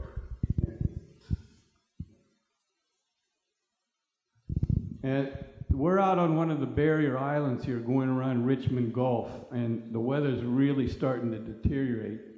So Zach Pelusi and Adamy Nukpuk were the 2 main Inuks on most of the expedition. They said, we're gonna get hammered. We better build an igloo. So you can see as the day moved on, you can see there the wind is starting to pick up and stuff. Their weather prediction was right on target. And we'll take over from here. Well, I was lucky enough. My lead dog, Lonnie, was very good, and our Yukon Huskies are much faster than the Inuit dogs, so we were always out front. And my leader, Lonnie, would take G and Hog, like right in the air. He loved to be steered. And Adamy heard how good my lead dog was, so he asked if he could ride in my sled.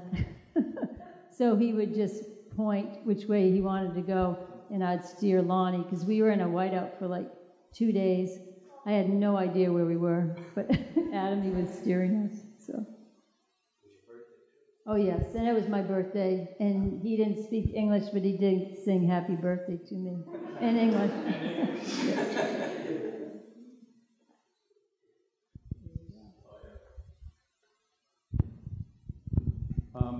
Yes, so just a few other shots from the expedition. Here, that's the sled in the pictures, the one you see here with the dog staked out. Next one. And so we're north of Mahoosuc now. We're getting pretty close to Anujuak, the village we're trying to get to. And so this is a typical camp setup. Here, those are our dogs in the background there, the Yukon Huskies. They're Yukon Huskies, we call them Yukon Huskies because their bloodlines go back to the northern Yukon territory. And actually, some of their ancestors were actually in the last RCMP team in Old Crow. But they tend to be big and long-legged. The Inuit dogs are stockier and heavier boned, hence they're a little slower.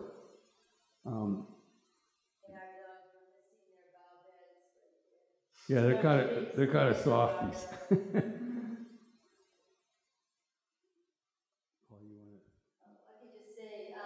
When we marched into Mahoosuc, it was amazing. The whole village was down on the sea ice and met us. So we marched in, and a lot of the elders were crying, and they hadn't seen Inuit dogs for many years. So it was a very emotional time. I still remember it so well.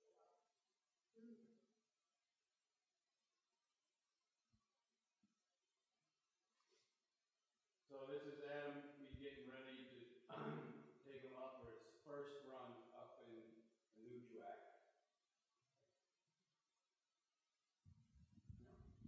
And there they are, their very first run in their new home, and they're pulling a homatic. I built a homatic for the expedition, which was, on the expedition, it was towed by the Iron Dog team snow machine.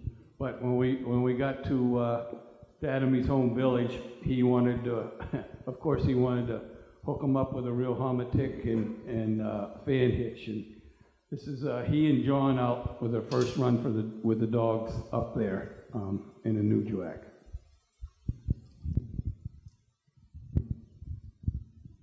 So the epilogue of the story, I guess, if you will, of the return of the Huskies was we had high hopes that they would be able to do a lot of breeding with these dogs. In the first, things were going well for the first month and a half, and then the dogs, a lot of them started coming down sick, and I was only on phone, there's no vets up there, so through phone conversations, trying to get their symptoms, we're trying to figure out what's going on. Because we were quite surprised at that, because John Sweeney from Bass had vaccinated them, gave them their 7-way shots in the Falklands before they come up here.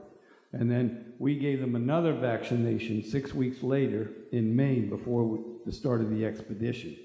Because our concern was, well, for generations they haven't been exposed to anything. You know, so what's the resistance potentially going to be like? So we don't know for sure, but what the cause of death was, but a number of the dogs died.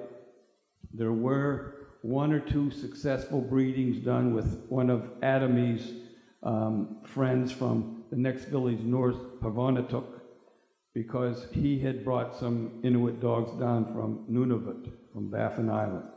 So we know that there are some of their genes kicking around up there.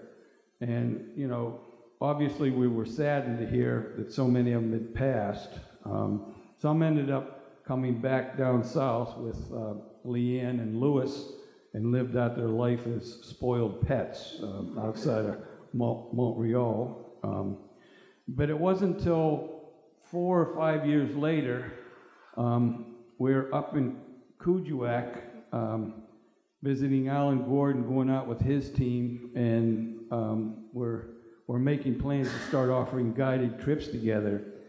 And, you know, when we meet him at the airport and say hi, you know, we introduce ourselves. I'm Kevin, this is Polly. He says, yeah, I know who you are. I said, what do you mean? How do you know you know? How do you know us? And he said, because of the British Antarctic Survey dogs. He said, that was big news up here. Everybody knew about the dogs coming back. And he said, yeah, I heard a lot of them died, but he said the biggest thing that it did is it rekindled the interest among the Inuit and all those villages after that terrible experience in the 50s and 60s. They all wanted to get traditional dog teams back. So they weren't waiting for more dogs to get bred anyway. A lot of Inuk hunters from the various villages in Nunavut were going up to Baffin and bringing back dogs and puppies and stuff from Inuit hunters up on Baffin, because there's still a very healthy population of traditional dogs up there. So it really led to quite a resurgence. He said, you know, all villages now in Nunavik, he says, you know, they all have multiple dog teams now, and we have our own race, the Attagutsiak, which is run very differently than the way Halunat run their races. The Aigah, it starts in this village, it ends in that one 600 miles later, and there's no checkpoints, the trail's not marked, and you have to run Mahoosuc, fan hitch, and there's two Inuit hunters per Mahoosuc. So it's navigation, you got to hunt along the way to feed your dogs, it's the full Monty, if you will. So, in a lot of ways, it was a success. It wasn't the success we'd hoped it would be in terms of keeping the British Antarctic Survey dogs' genes going, but it was a success in terms of a cultural renaissance, in terms of more Inuit, especially a lot more younger Inuit wanting to get into dogs and running and traveling by dog team again.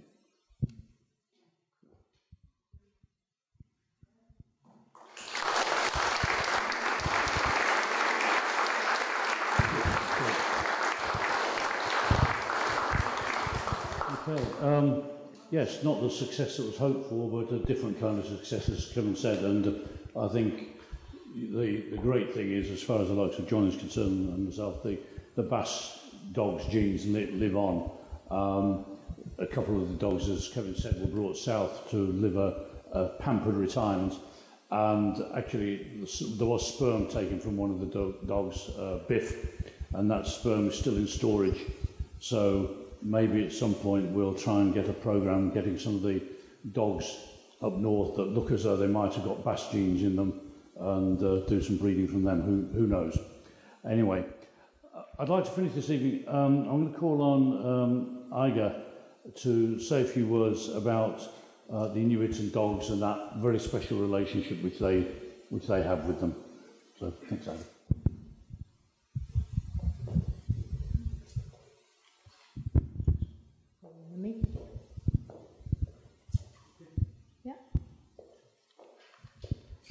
Kuyan na may tabung ako nakita ko gama ayo kalwak tungo banning kisene ikayok taw na may gama kuyan na may. I'm so grateful to be here, and I was going to talk about the kudluk.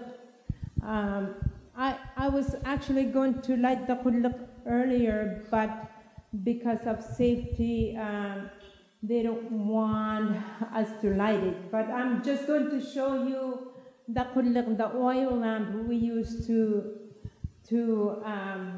use up in Nunavut.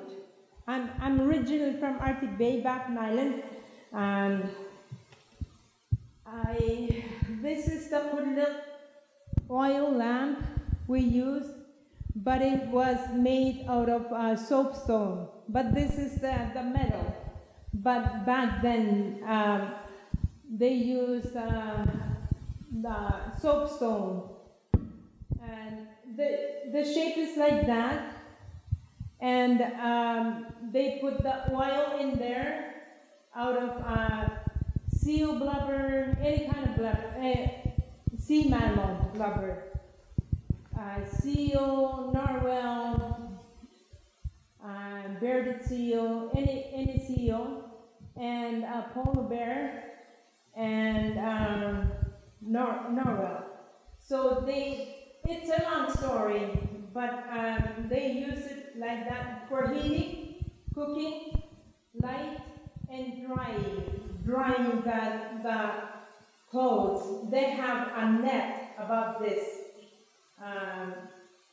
to dry the clothes. So it's very, very important for the Inuit to survive. That's the only way that this Inuit survived. I started to remember when I was a child, my mother using the oil lamp. And that was the only source for lighting, for cooking, for drying and lighting. Like my mother was sewing without any electricity, because there was no electricity back then. And she was sewing near the Killingbeck, because that was the only source. And it was 24 hours dark. So that was the only source that the Inuit survived. And they used the cotton, Arctic cotton for the wick. And yeah. So it's a long story. I'm getting tired, so I hope you guys are getting tired too. I mean, I think you guys are getting tired too. I'm just going to talk about, first of all, I'm just learning in English, so there are a lot of words I don't understand and speak. So I'll try my best to let you understand a little bit. I still have a mother, and she's 102 years old now. She just turned 102 in June. So these stories will be from her, not from me. So it really amazes me when she was talking about the dog team. So she was telling me and us about how they used to travel or raise the dogs for dog team. And she was saying that only certain people have to raise the puppies for dog teams, not everyone. And we had to treat them like a little kid, raising them. That's how we were taught when we were kids. Don't hit them. Don't yell at them. Be friends with them. And don't touch them too much. Don't pet them too much. Although they're so cute. They're so beautiful. I even stole one of my neighbor's puppy because my parents don't want us to keep or touch the little puppies. So our neighbors don't mind.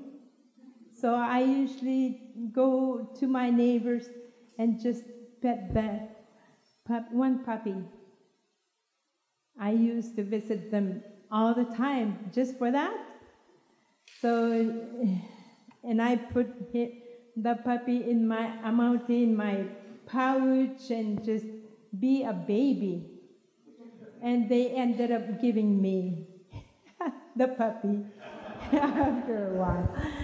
So the dog teams back then were very important, like the Killingbeck. That's the only way that the Inuit, my ancestors, were survived, because they have dogs. The dogs were one of the smartest. And everybody had to take care of them. And Mom says, don't let them be hungry for too long, or don't feed them too much. You know, they have lots of rules to take care of them so that they'll listen to you. If you train them well, they'll listen to you. So even in springtime, when the ice was melting and it was like a crystal, like hard for the dog's feet, so they made boots for the dogs, so that they won't have cuts feet. What do you call them? Cutting feet? Yeah. So they tried to take care of them very well. And when the dog was pregnant and got babies in wintertime, in the middle of the winter, the mother my mother even make a bra for the dogs so that the nipples won't freeze. They had to feed the puppies too. So they had to work together. The dogs helped the people, and the people helped the dogs to take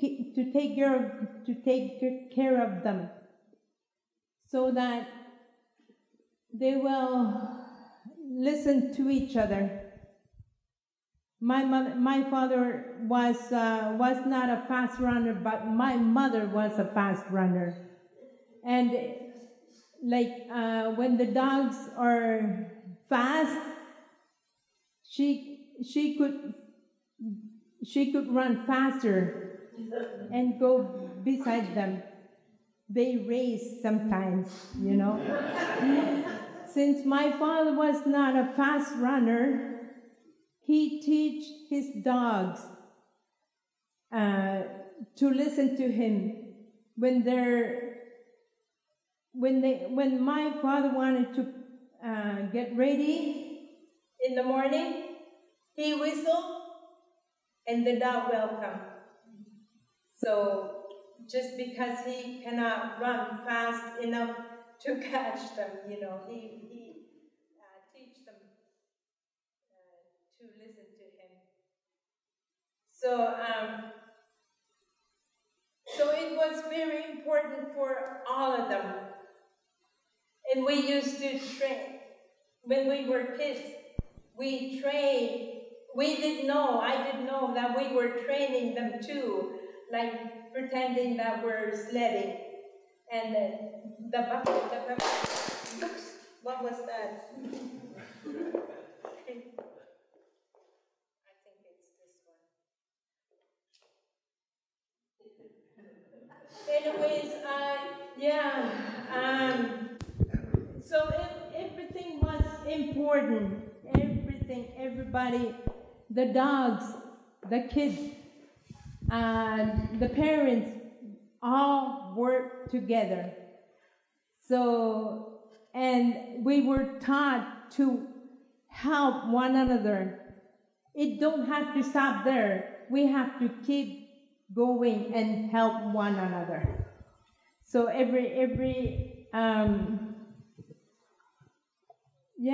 we could talk about that for many hours, but I don't think we won't have time. So, and I'm so grateful to be here, and I have seen it when I was a kid without any, no transportation, no vehicles other than dog team. That's how I was raised. That's how I see it, and it was beautiful. So I think that's it for tonight. Thank you.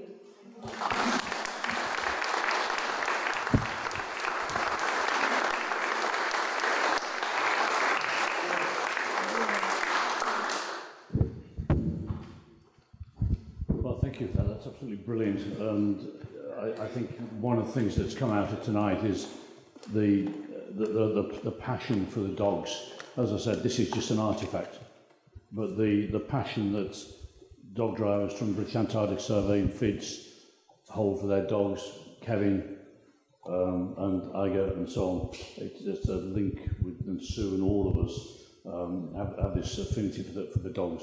Absolutely great. That really brings things pretty much to a close, but John, there are a couple of presentations we'd like to make, aren't there? We've got a couple of presentations to make, you old so-and-so.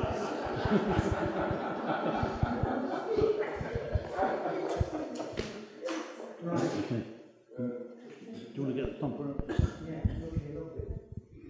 Shall I come on this way?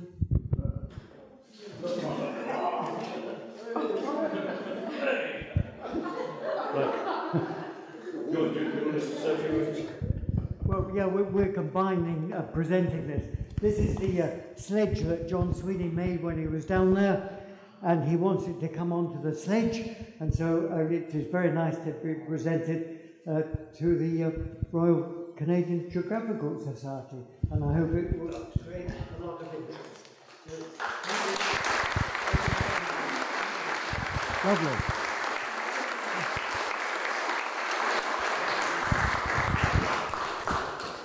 And I'd also like to present to them a book we wrote many years ago now when the dogs came out, of Dogs and Men, edited by Rick Atkinson and Kevin Walton, and all the old dog drivers, or not all of them, a lot of them, got together and produced this book. Prince Charles gave an introduction to it, and I hope it will give, again, some interest to readers here in Canada. Thank you very much.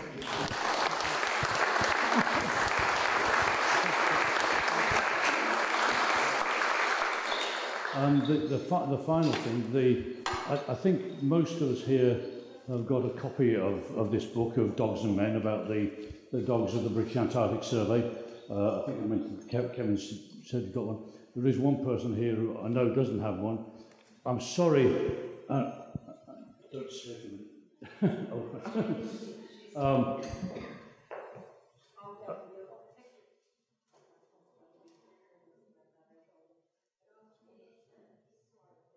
I'll have to wait for Aigah to come back because she's a bit central to this next thing. So don't sit down for a minute. Okay, just because unfortunately this book is out of print, but I have managed to find a copy, and it doesn't really belong to Dorset Libraries, withdrawn from stock. It's the only one I could find. So there you go. There's a copy of Dogs and Men for you.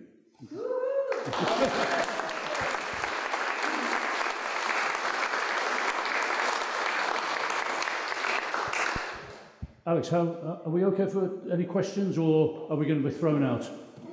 We are not going to throw anyone out, so if there are questions, okay. Let's do a short one. I knew it'd be you. Do you want to come up, because you're going to be far better answering questions, and we can refer them to Kevin and so on. Have we got any questions? Yeah, go on, Ivan. I just wondered why they killed the dogs. They didn't say why they killed the dogs. Was it disease? No. Kevin, do you want to answer that? It's really shrouded in mystery times. Just diplomatically.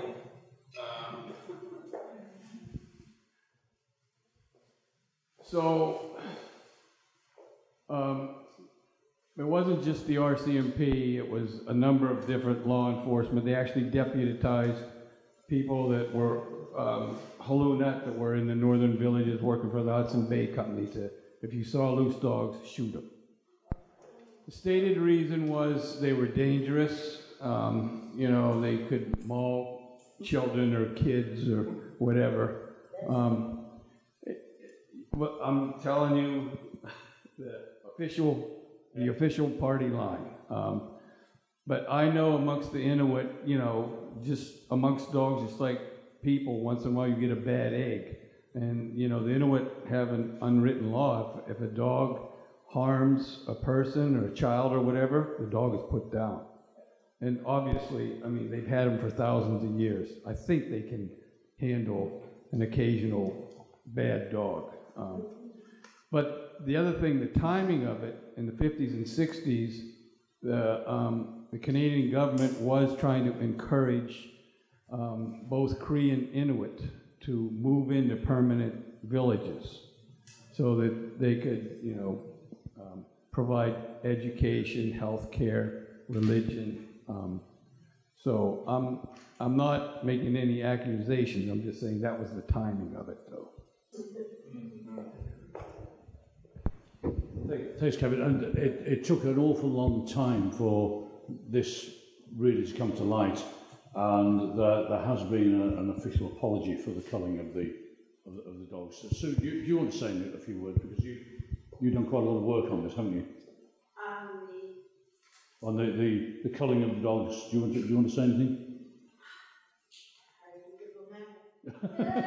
Yeah, please give it. I'm a Yank, so what do I know about Canadian history? But Aboriginal people all over the world have kind of taken it and been put upon by others to change their lifestyle. There are lots of reasons I've heard. One is Richard Harrington was a famous Canadian photographer, took pictures of starving Inuit and it made into the Southern papers. There was an outcry, something must be done. It was a very colonialistic attitude. Maybe the intentions were good, but it didn't really turn out that way. So it was a social consideration for doing that, and that may have included a reason for culling dogs. There was also geopolitical issues. Who owned the circumpolar north? That was responsible for relocating Inuit to places that they were not familiar with, from southern Canada to the high Arctic, and then not permitting them to hunt. There were all kinds of things that were going on that related to a huge change in attitude and the social structure of Inuit, and that included the dogs being killed too. It's a very complicated issue. The healing is trying to happen. There was the reconciliation things, the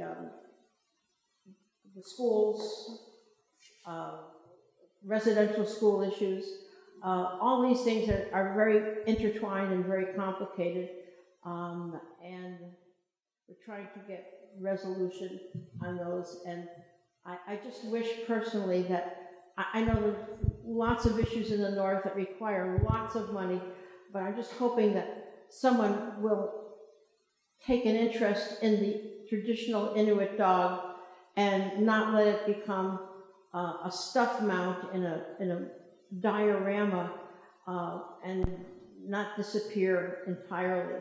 It's so important to Inuit. There must be a way to save them in the real life.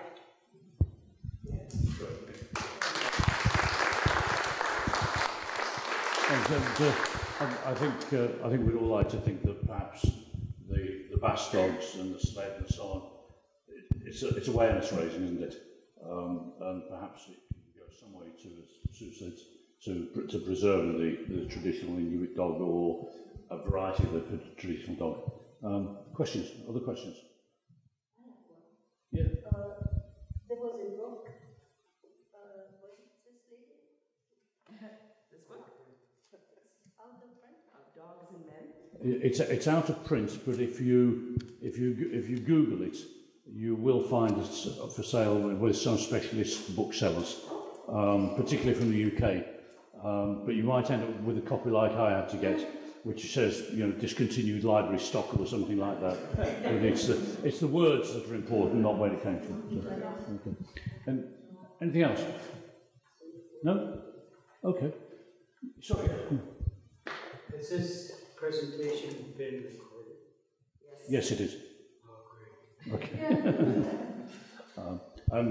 I'm not sure exactly how we're going to publicise it, but we'll talk about it.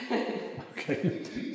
The recording has been publicised by those of us who work for the British Antarctic Survey. We have a club called the Bass Club, and when we told the Bass Club we were doing this, we got quite a number of ex-Bass people, dog drivers, Fitz and so on, said, "Are you going to record it?" And basically we turned around and said, "Well, if you can find the money, we'll record it." So the Bass Club will put the money up to record it, and quite how we're going to distribute it or what, I'm not sure yet, but it is being recorded, yeah. Another question. Yeah. How did you cope with the cold? Well, is it similar to Antarctic? Yeah. Okay, two points first of all. John didn't have to worry about the cold because he was on the Antarctic Peninsula. I was at a base called Halley at 75 degrees south. That was cold. We used to refer to where John was as the banana belt. I jest. The coldest I got with the dogs was at minus 40. And what did you reach? Minus 56. So Well, John and I, we've spoken before, we've only known each other properly for 2 or 3 days, but I think we're already at the stage where we can take the mickey out of each other. So, cold, yes, cold is cold. Obviously, humidity plays a part in it, and it tends to be in the Antarctic. It tends to be dry cold, same as in the Arctic. The dogs, I'm not sure how you used to do it, but at Halley, where we were on an ice shelf, we used to bring the dogs inside at about -30, -35. We had ice tunnels dug, and we put them in those for shelter, because once you get down to about -40, it does get difficult for them. And as I said, we had the ability with having the ice tunnels to bring them in. But on the peninsula, they'd be out all the time, pretty much, I think, wouldn't they? But I have another question. Yeah. You say this book is out of print. Yeah. I am a teacher, and I'm sure a lot of students would love to read that. And how do you get to it? You say Google? Yeah, Google. It's called Of Dogs and Men.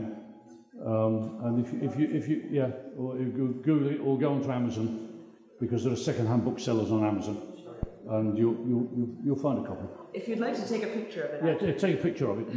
Take a picture of the cover. That's a good idea. Yeah. Okay. All right. Anything else? Sorry, yes, go on. Yeah, I just wanted to add that PAS is doing oral history of where they are interviewing past bids and dogs participants. So my father, expat British Canadian Arctic researcher, is one of those who's interviewed. Right. But certainly, if people are interested, you can hear oral histories of their experiences of many people who have been part of the bids or past from the 50s, 60s, 70s, 80s. Yes, in case people didn't hear that, British Antarctic Survey have had an oral history project ongoing for a number of years, where they had a professional audio recorders record the experience of a number of people who've been down south. I think, John, have you done a recording? Yeah, John has done a recording. I've done a recording for them. If you go onto the British Antarctic Survey website, I think you'll follow some links through the history sections and things like that, and you'll get to the recordings. So they are really quite interesting. Yeah, thanks for reminding me about that. Okay. All right, well, let's wrap it up there. I think we'll probably be hanging around for a few minutes. And if anybody's got any questions about the sled, about the dogs, or anything else we talked about tonight, you'd be very welcome to come and ask us. And can I just say thank you very much to all the team who've turned out tonight to make this evening. Thank you very much.